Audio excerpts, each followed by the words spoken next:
Well, during Black History Month, we are bringing you stories of men and women who inspire others. The Vietnam War was the first time that black and white soldiers served alongside each other.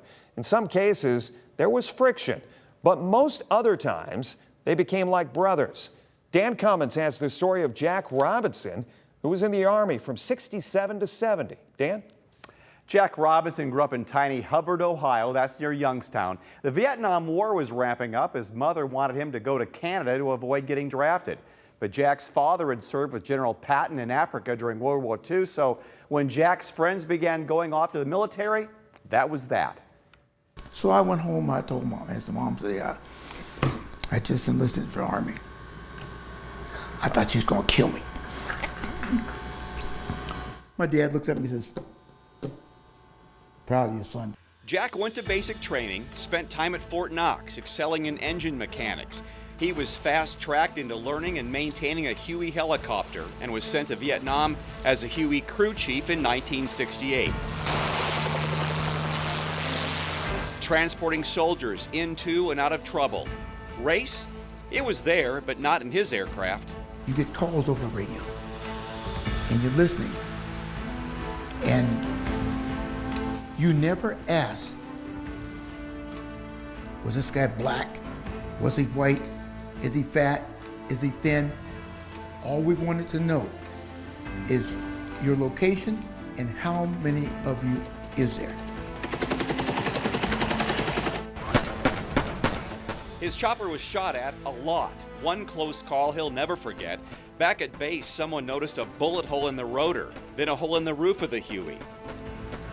And one look, I said, wow. So looking, there's a hole in the floor. I was sitting looking like this.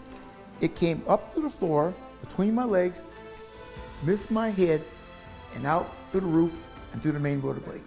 The Huey was his responsibility. One moment stands out. As Viet Cong would send out civilians, even children, with explosives, one day it looked like a 10-year-old with a bomb. He had a backpack on. I'm thinking, nah, nigga, shoot him, shoot him. He just kept walking towards our aircraft. So that's the one time in my life, Dan, that I know that I fired at someone and right before my eyes, it just disappeared.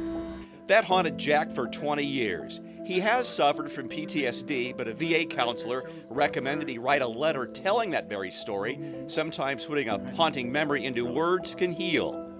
When he came back home to the States, it was obvious Americans did not like the war or the warriors. You know, like they spit on us in the airport. And I thought, well, they spit on me because I was a black guy. And what it was, they did not like military people. Jack has lived in Perrysburg since 2012. I first met him at a group session with other veterans at Interstate Lanes. And he went on honor flight with us this past June, all part of a long road of life, being proud of his service. After the war, Jack worked at Ford 50 years. He's retired now, living in Perrysburg, enjoying time with his grandkids. Dan Cummins, WTOL 11. Chris?